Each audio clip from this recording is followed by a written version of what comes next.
తండ్రి పంపించిన సందేశము విన్నటువంటి ఎస్తేరు తిరిగి సందేశం పంపిస్తుంది. రాజు దగ్గరికి పర్మిషన్ లేకుండా వెళితే, నా సెలవు లేకుండా నా ఎదుటకు ఎలా వచ్చావు, ఎవరక్కడ, భటులు వస్తారు, చంపేసేయండి దీన్ని.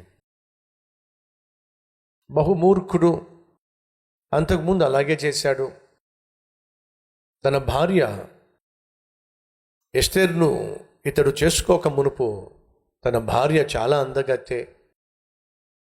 ఆ అందగత్తె అయినటువంటి భార్యను నగ్నంగా అందరి ముందు డ్యాన్స్ చేయమన్నాడు, తన అందాన్ని చూపించమన్నాడు. ఆమె, అయ్యా నీ కోరిక సమంజసము కానే కాదు, సంస్కారము కాదు. నీ భార్యనైనా నేను అందరి ముందు నగ్నంగానో అర్ధనగ్నంగానో డ్యాన్స్ చేయటం ఏమిటి?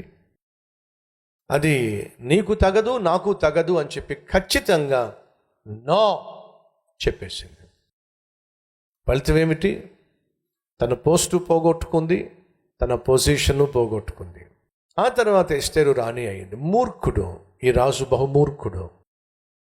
ఈ మూర్ఖుడు సెలవు లేకుండా ఒకవేళ ఎస్తేరు ఆ రాజు దగ్గరకు వెళ్ళినట్లయితే చంపేస్తాడు. అది ఎస్తేరుకు తెలుసు. అప్పుడు చెప్పిన మాట ఏమిటి చూద్దాం రండి. 4వ అధ్యాయము 14వ వచనము. నీవు ఈ సమయమందు ఏమీ మాటలాడక మౌనముగా ఉన్న ఎడల యూదులకు సహాయమును విడుదలయు మరొక దిక్కు నుండి వచ్చును గానే నీవును నీ తండ్రి ఇంటి వారును నశించుదురు.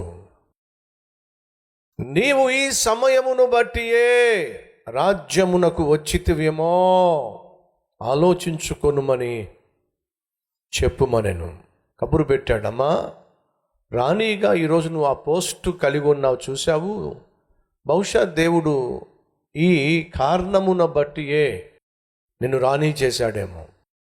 యూదులకు నువ్వు అండగా ఉంటావని, యూదుల పక్షముగా నువ్వు రాజు దగ్గరకు వెళ్ళి మాట్లాడతావని, ఫలితంగా యూదులకు నువ్వు విడుదలను కలిగిస్తావని దేవుడు ఆశించి నిన్ను రాణిగా చేస్తుంటాడు.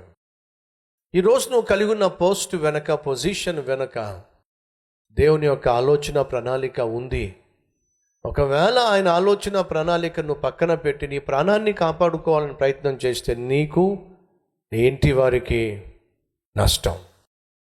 సహాయము యూదులకు మరొక మార్గము నుండి దేవుడు పంపిస్తాడు. సహాయము చేయగలిగి చేయకుండా మౌనంగా ఉన్నందుకు శిక్ష భరించక తప్పదు. సహోదరి సహోదరులు, దేవుడు నిన్ను దీవించాడా, ఆశీర్వదించాడా? ఆర్థికంగా, ఆరోగ్యపరంగా, అన్ని విషయాల్లో దేవుడు నిన్ను స్థిరపరిచాడా? ఎందుకు నిన్ను దీవించాడు? దీవెనలు అనుభవించటానికి మాత్రమే కాదు, ఆ దీవెనలు పంచిపెట్టడానికి. దేవుడు నీకు తలాంతునిచ్చాడా? ఆ తలాంతులను బట్టి నువ్వు గర్వించటానికి కాదు, ఆ తలాంతులను దేవుని రాజ్యము కొరకు ఉపయోగించటానికి. ఈ విషయాన్ని మర్చిపోవద్దని ప్రభువు పేరట మనవి చేస్తున్నాను. నువ్వు కలిగి ఉన్న ఆశీర్వాదాన్ని పంచిపెట్టవలసిన, నువ్వు పంచిపెట్టకుండా దాపెట్టుకున్నట్లయితే మూల్యము చెల్లిస్తావు. నువ్వు కలిగి ఉన్నటువంటి ఆరోగ్యాన్ని, బలాన్ని, తలాంతును దేవుని కొరకు, దేవుని రాజ్యము కొరకు, ఆయన సంఘక్షేమము కొరకు, సంఘ అభివృద్ధి కొరకు నువ్వు ఖర్చు పెట్టగలిగి కూడా నాకెందుకులే దేవుని సేవ గురించి, నాకెందుకులే మందిరంలో పరిచర్య గురించి, నాకెందుకులే సంఘంలో ఏమైతే అని నువ్వు కలిగి ఉన్న తలాంతును దేవుని కోసం, దేవుని రాజ్య వ్యాప్తి కోసం, సంఘక్షేమం కోసం ఉపయోగించకుండా దాన్ని ఒకవేళ నువ్వు కొంచెం కిందో మంచం కిందో పెట్టినట్లయితే మూల్యము చెల్లించాల్సి ఉంటుంది. మర్చిపోదు సుమా. ఒకరికి 1 తలాంతు, మరొకరికి 2 తలాంతులు, మరొకరికి 5 తలాంతులు ఓ యజమాని ఇచ్చాడు. కొంతకాలం అయిన తర్వాత ఇచ్చిన తలాంతులు వీళ్ళు ఏం చేశారు అని చెప్పి లెక్కడడానికి వచ్చాడు. 5 తలాంతులు గలవాడు రెట్టింపు చేశాడు, 2 తలాంతులు గలవాడు రెట్టింపు చేశాడు, 1 తలాంతు గలవాడు ఆ తలాంతు తీసుకెళ్ళి ఉపయోగించకుండా, రెట్టింపు చేయకుండా దాన్ని కప్పెట్టేశాడు. అప్పుడు యజమాని వచ్చి అన్నమాట ఏమిటంటే, సోమరివైన చెడ్డ దాసుడా,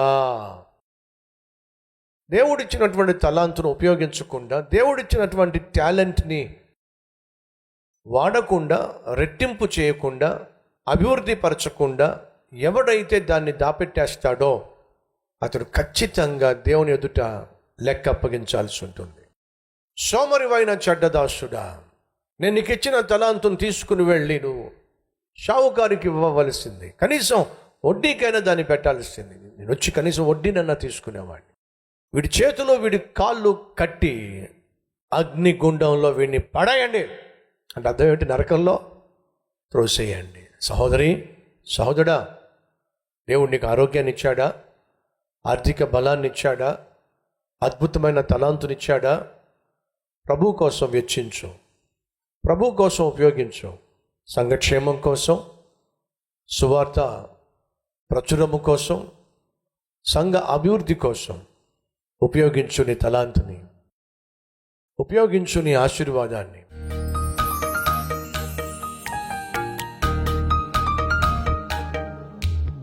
నాయనా, కఠినాత్ముడిని ఉపవాస ప్రార్థన మార్చగలిగితే, అయ్యా మేము చేస్తున్న ఉపవాస ప్రార్థన ఫలితంగా మా పట్ల నిత్యము శ్రేష్టమైన ఆలోచనలు, ఉద్దేశములు కలిగి ఉన్న నీవు ఇంకెంతగా మమ్మల్ని దీవిస్తావో, ఇంకెంతగా మాకు జవాబులు ఇస్తావో, ఇంకెంతగా మా జీవితంలో ఆశ్చర్య కార్యాలు చేస్తావో, ఇంకెంతగా శత్రువు పైన మాకు విజయాన్ని ఇస్తావో, ఇంకెంతగా సైతాన్ యొక్క తంత్రాలను ప్రభువా లయపరిచి మాకు సమాధానం ఇస్తావో ఈరోజు విశ్వసిస్తున్నావు నాయనా. మా ప్రార్థన ఆలకించి శ్రేష్టమైన జవాబులను మాకు అనుగ్రహించబోతున్నందుకు స్తుతులు, స్తోత్రాలు చెల్లిస్తున్నాం. యేసు నామం పేరట వేడుకుంటున్నాం తండ్రి, ఆమెన్.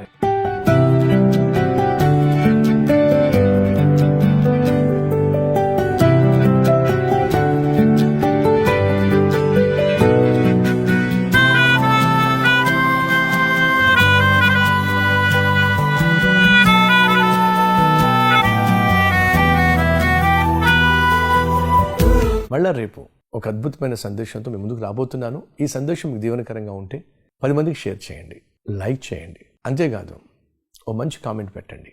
దేవుడు ఈ దినమంతా మనకు తోడై ఉండునుగాక.